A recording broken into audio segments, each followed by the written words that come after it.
So, without any further nonsense from me, and Fernandez.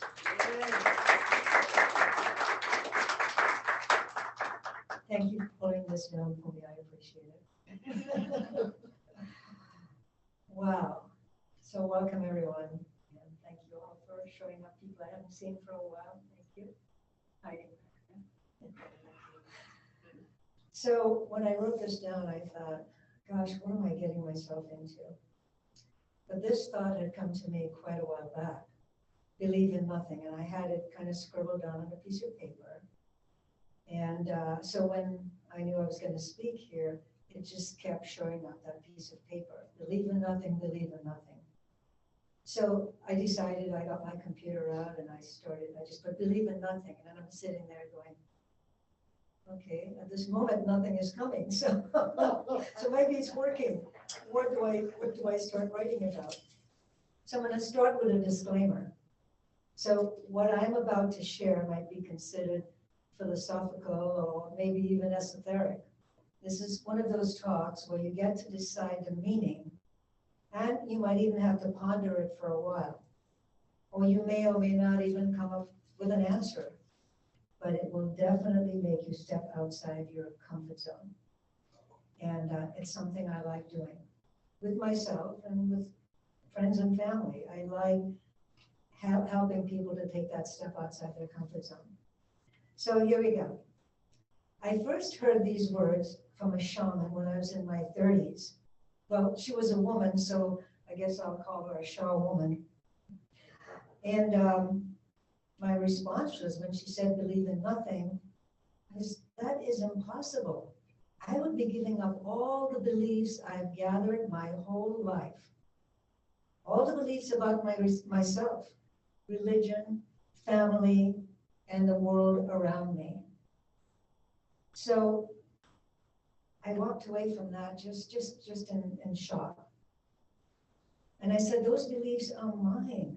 What would I be without them? What would I be without my beliefs? An empty vessel? Okay. So I was confused and upset. How could someone ask me to believe in nothing? What does that mean anyway? So fast forward in my life, I'm walking my spiritual and physical path. And little by little, I began to notice that I was shedding some of my old beliefs. And in its place, a new belief, a new way of looking at things would sort of set in. And then I would take action upon that new belief, a new idea in the world. For instance, some examples. You can all relate to some of these, right? Back in the day, or maybe all of you can. Way back in the day, to be healthy physically, we were told we should eat a sugar-free diet, which meant everything was filled with saccharin. And we even drank sodas called Tab. You guys remember Tab? Ugh. We actually drank that stuff. And we ate sugar-free Entenmann's. You guys remember that stuff? Ugh, okay. So, oh yes, and we were healthy if we looked like Twiggy. You guys remember Twiggy? Okay, there you go. So many eating disorders came out of that period of our history. Literally, from that time, a lot of eating disorders, because we were given so many different ideas, and we bought them, we believed in them. So the next fad we followed was the low-fat diet, and I'm sure there were many others. And the exercise fad was, lifting weights was good for you, then it was a bad thing. Running was good for you, then it wasn't good for your bones. Then there was aerobics and jazzercise, and we can keep going on, right? So each phase came and went. And our beliefs changed as the next ideas came along. And we call this growth. And thank goodness we all moved on. So on our spiritual journeys, we can certainly look back and see the phases we went through and the changes we made along with the rest of the world. Most of us grew up with some kind of religion in our households, and we believed and practiced what we were told.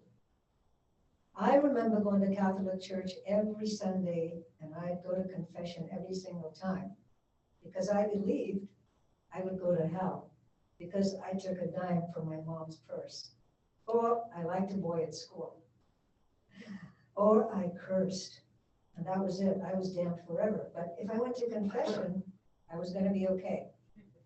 So I'm sure you guys have your own stories, right? So I grew up with many religions and cultures, and I feel that that exposure allowed me to be more accepting that there were many different beliefs in the way that people connected with God or Source. So what do I mean by believe in nothing? Well, here is my take on that, which came about as I began to walk my spiritual path. When we take in information, we make a decision through our thinking mind to believe it or not. And it goes into the filing system, right, or the hard drive, AKA our brain. So in that moment, we have sent a message to our brain to lock in that belief. So that energy or belief is now set in stone in our brain. And we respond to everything in our life from those beliefs. However, you know that everything is energy in life, right? Everything is energy. I know you guys believe that. That means even our beliefs. So if everything is energy, even our beliefs, then energy has to flow freely. But what happens is that when we grab onto a belief and we hold on to that, we're blocking that natural flow of energy.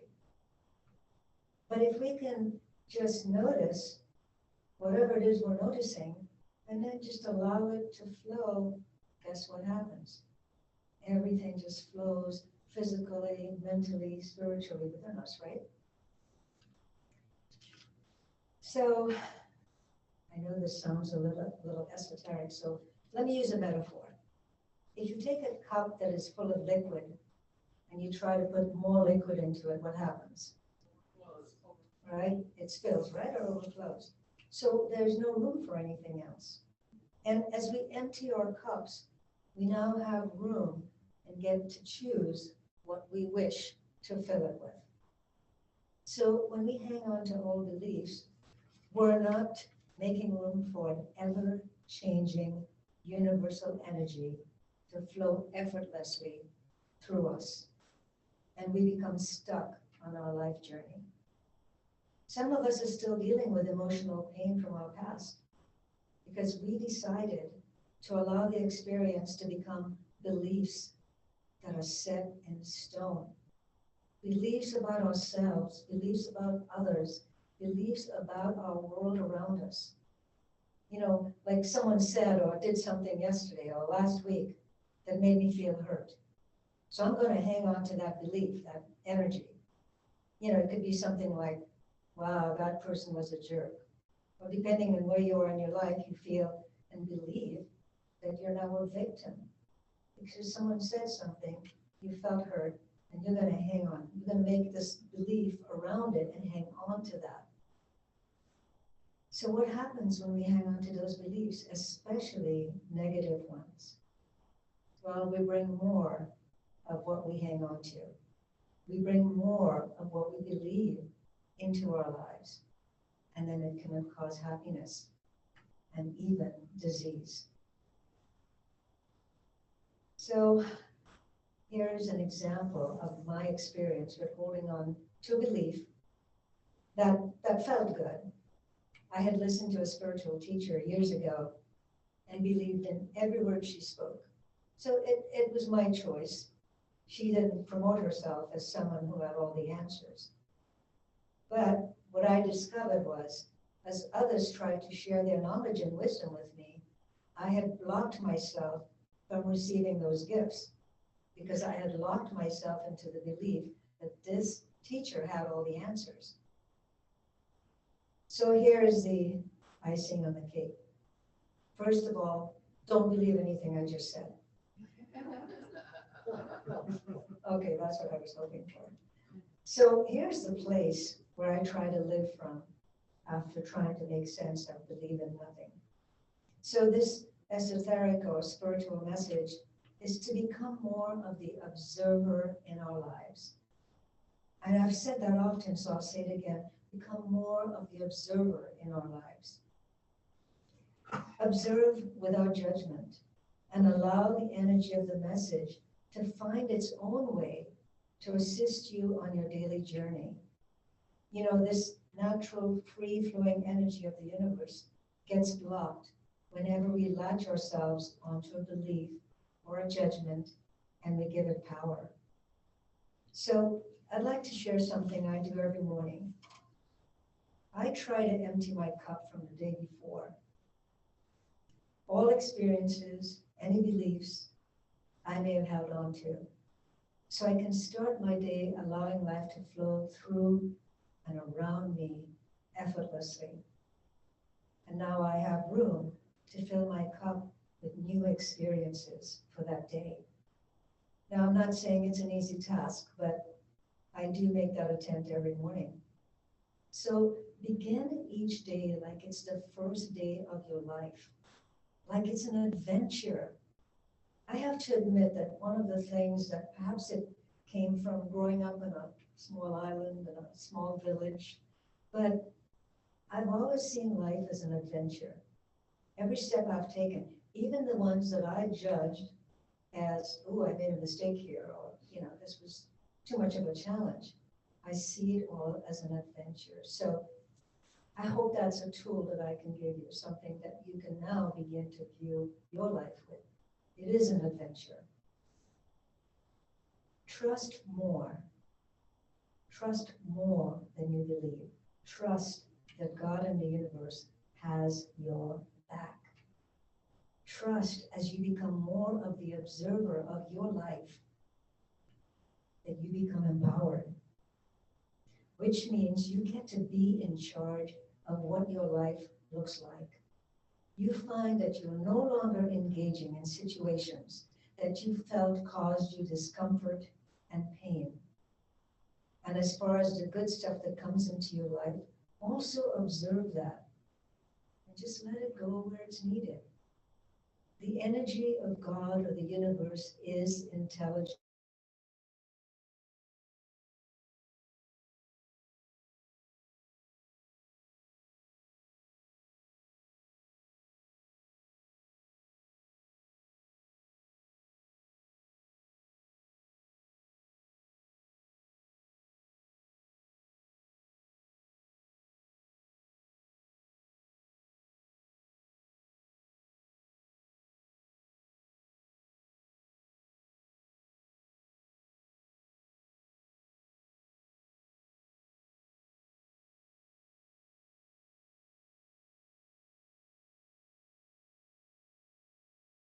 Just as I love all of you here, and all of you there. And that is my truth. I'm not saying it's easy to stay in the place of the observer all the time. However, when I find myself in judgment, which leads to a belief about something or someone, I can remind myself to be the observer. And this practice allows us to step back and see the big picture. So I just want to say that one more time. Become more of the observer of your life. And just think about that for just a moment. What if you're observing everything in your life, observing me right now speaking, observing each other, observing even the chaos that's going on out there. If you're observing it, what happens, I find, is that there's an inner wisdom that seeps up within you. And then you react to your outer life from that inner wisdom. But if you allow yourself to have judgment and have a belief about whatever it is that's going on outside of you, then you start going on that rabbit hole. So come back to being the observer and trust that the universe has your back. So I wanted to end by referring to one of my favorite gurus, Winnie the Pooh. Winnie the Pooh says, people say nothing is impossible, but I do nothing every day. And doing nothing often leads to the very best of everything. So my take on Pooh is that he seems to not attach himself to any one thing. He just is. And wouldn't that be wonderful if we could just be, just let that sink in? Life is only in this moment. So when we hold on to our beliefs from the past, it becomes difficult to be present. And presence is what it's all about. So I'd like to guide us into a short meditation right now to help you to perhaps empty your mind, empty your beliefs, so that you can refill it with whatever you're needing right now.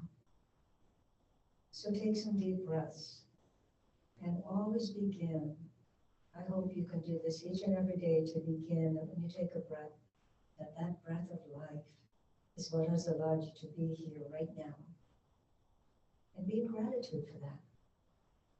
Be in gratitude for that energy that flows through you. And as you say thanks for that breath of life and you breathe out, take a moment and check with yourself to see where you might be holding on to thoughts, beliefs, things that no longer serve you. And just breathe it out, let it go. You can use the simple process of breath to breathe in new thought, new ideas, new energy, and to release old beliefs and thoughts that just no longer serve you. So as you take a deep breath now, allow your mind to drift deep within you. And even if thoughts come to your mind, just notice them, but you don't have to do anything about them right now. Just allow yourself to drift deeper within you, within yourself, so that you are in touch with that stillness, with that empty space within you. Whenever we meditate, and meditation can be, you can be walking, you can be doing dishes. Meditation can happen in many, many different forms. All it is just getting out of your monkey mind and drifting into that zone, into that place of stillness. And it is here where the wisdom comes from. So I want you to take a moment while you're in that place of no time and no mind. Whatever you need to do to just release any old beliefs that you no longer need. Anything you've been holding on to, let that energy go. Just let it go out into the universe, and Grandmother Earth will transform it.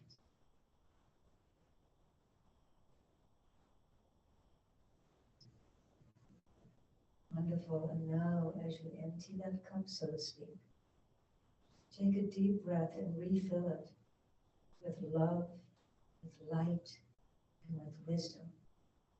Because that is what we need to be here right now on our planet. We need more wisdom than we need knowledge. So breathe in that love and light and wisdom and embody it completely. And as you allow that to happen, this energy will go wherever it's needed. Your body, your emotions, your soul, wherever it's needed.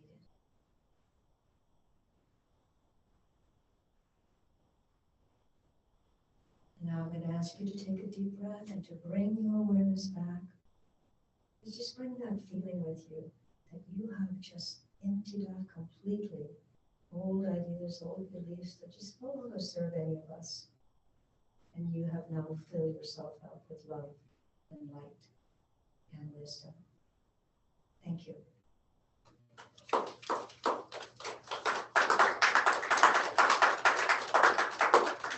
Don't believe anything I just said.